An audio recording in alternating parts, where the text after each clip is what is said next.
अस्सलाम वालेकुम। मैथमेटिक्स की दुनिया में आपका अपना न्याज दर्स आपके साथ हाजिर। आज लेक्चर नंबर 2 है, वो है इंटीग्रेशन के बारे में, यानी कैलकुलस के बारे में।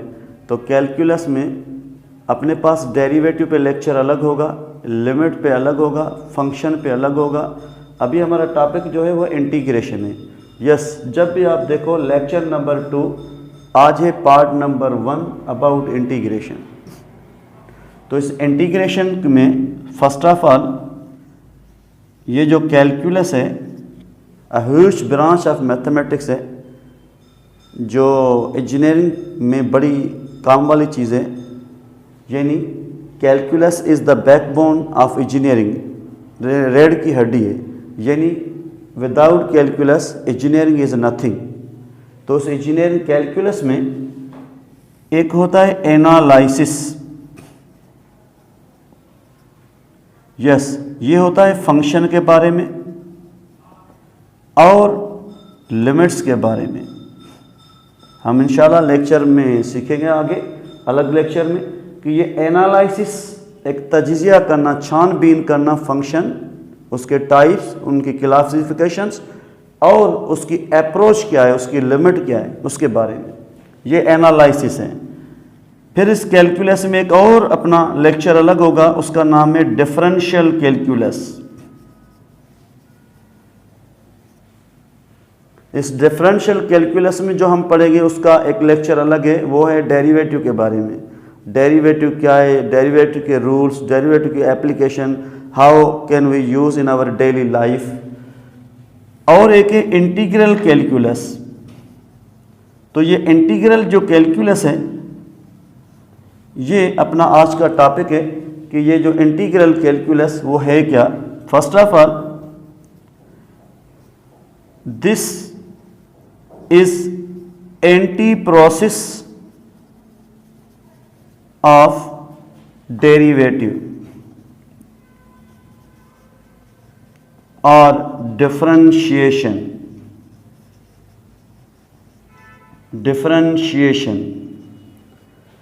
तो जब हम इंशाल्लाह डिफरेंशियल पढ़ेंगे तो वहाँ पे आप डेरिवेटिव के बारे में सब कुछ सीखेंगे इंशाल्लाह। तो ये एंटी प्रोसेस है। अगर कहा जाए अपने पास एक ये फंक्शन है y is equal to F of X, जब इसका डेरिवेटिव होगा तो ये होगा d, यानी ऑपरेटर डेरिवेटिव का, derivative of function with respect to x। तो इससे हमें जो रिजल्ट मिलेगी वो क्या होगी सर, वो एक फंक्शन होगा, सपोज g फंक्शन, या इसको हम लिख सकते हैं कि यस सर ये एक डेरिवेटिव डिफरेंशिएटेड फंक्शन है। अब इसका एंटी करना है। जब इसका एंटी किया जाएगा तो इस तरीके से ये एक सिंबल है, ये इंटीग्रेशन की सिंबल है। तो इस इंटीग्रेशन में यहाँ पे ये जो डेरिवेटिव है वो यहाँ पे आ जाएगा विथ रेस्पेक्ट टू x। तो क्या मिलेगा हमें वापस जो है ना वो फंक्शन मिलेगा f ऑफ x, और उसके साथ ये कांस्टेंट c है। तो फर्स्ट ऑफ ऑल हम बेसिक चीज़ों को सीखना है, हमें बेसिक चीज़ों को। तो d क्या है और ये क्या है। तो अगर कहा जाए कि डेरिवेटिव का ये ऑपरेटर है, तो इस ऑपरेटर में ये d है डिफरेंस के लिए, यानी किसी चीज़ का जो है ना वो छेद करना, डिफरेंस करना, डिक्रीज करना, इस तरीके से।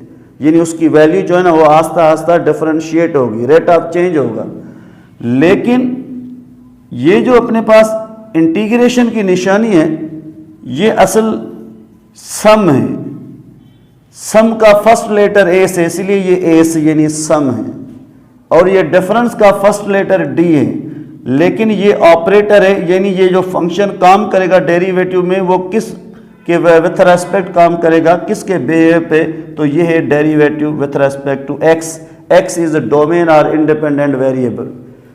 अगर हम यहां पे लिखें इसको इस तरीके से और ये डी एक्स, तो ये मुकम्मल एंटी प्रोसेस हो गया। कैसे, ये डी फॉर डिफरेंस, तो ये हो गया एस फॉर सम, यानी माइनस प्लस अलग हो गया, डिफरेंस डी, सम हो गया। ये एक एंटी प्रोसेस है।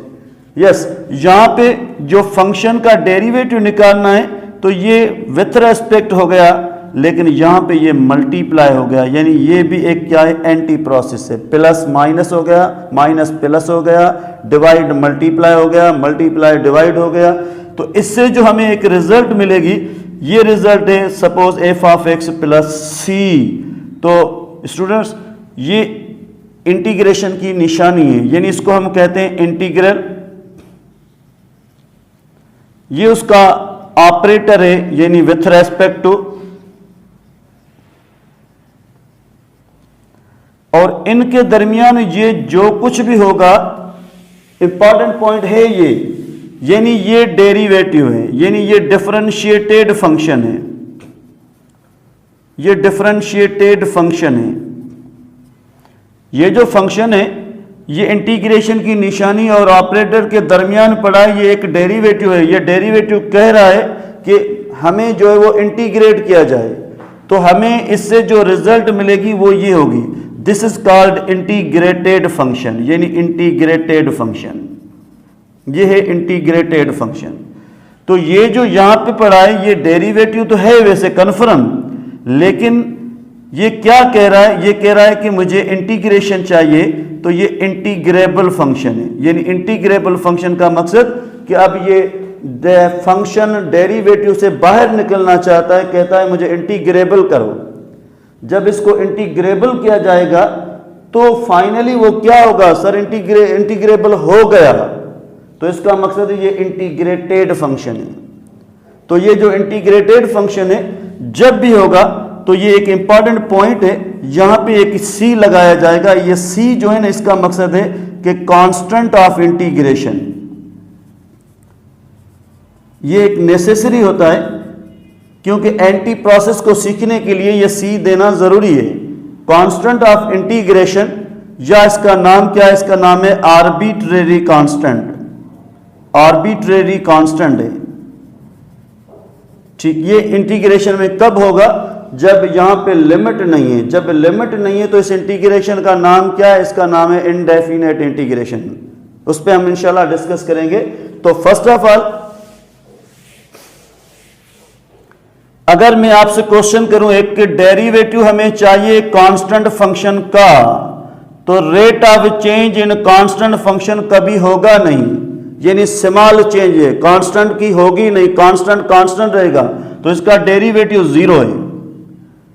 अगर कहा जाए कि इसको वापस इंटीग्रेटेड किया जाए तो मींस ये इंटीग्रेशन का operator on both sides, on both sides, तो क्या होगा, ये sum S and D cancel, और ये विथ रेस्पेक्ट इनटू dx दोनों cancel, we get integration of zero function, zero constant, वापस सी मिलेगा। तो याद रखना, the integration of zero is always C, तो सी का वापस डेरिवेटिव क्या मिलेगा, जीरो मिलेगा। इसलिए जब भी कोई इंडेफिनेट इंटीग्रेशन को सॉल्व किया जाता है तो उसका जो आखिरी आंसर आएगा उस आंसर में हमेशा प्लस सी होगा। इसलिए होगा कि वो एक कंप्लीट जो है ना वो पॉलिनोमियल फंक्शन या कोई एनी वन फंक्शन बन जाएगा, उसका नाम है इंटीग्रेटेड फंक्शन। तो इस इंटीग्रेटेड फंक्शन में अगर कहा जाए कि what is the derivative of X with respect to X, तो इसका मकसद है इसका जो डेरिवेटिव है ना वो 1 के बराबर है। अगर इसका डेरिवेटिव 1 के बराबर है तो इसको कैसे वापस लाया जाए with respect to anti derivative, तो ये इंटीग्रेट की निशानी ऑन बोथ साइड्स, इससे क्या होगा, वही सेम, ये कैंसिल, यहां से x मिलेगा, और ये हो गया 1 इंटू डी एक्स, यानी ओनली dx। साबित हुआ the integration of 1 is x। इसको हम इस तरीके से लिखे कि ये x तो होगा लाजमी, लेकिन लास्ट में क्या होगा सर, वो आर्बिट्रेरी कांस्टेंट होगा। अगर इसको वापस कन्वर्ट करें कि what is the derivative of this x 1, what is the derivative of this constant 0, yes again we get 1, yes वापस हमें 1 मिलेगा। the derivative of x with respect to x is 1, तो वापस क्या होगा सर, वो एंटी डेरिवेटिव होगा, वो इंटीग्रेशन बन जाएगा।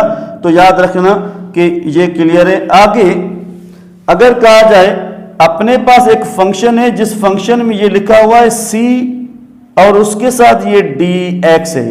What is this c? c is any number, यानी any real number, 3, 4, 2 minus plus.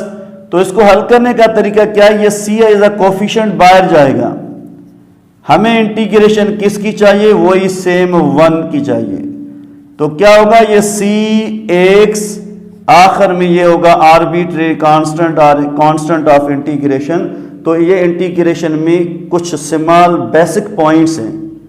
अच्छा, जब हम डेरिवेटिव का पावर यानी एक फंडामेंटल फार्मूला पढ़ते हैं तो इस तरीके से इसको हम कहते हैं पावर रूल ऑफ डेरिवेटिव के n x power n minus 1, यानी ये डिक्रीज होगा।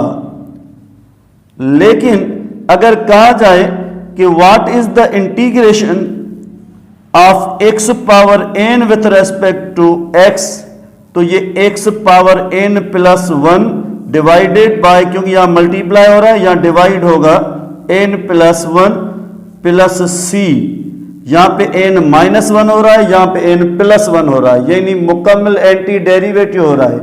और यहां पे ये जो n है वो n हर वैल्यू रखेगा, लेकिन ये माइनस 1 नहीं होगा, फिर ये क्या होगा, ये इनडेफिनेट यानी इन्फिनिटी बन जाएगा, अनडिफाइंड बन जाएगा।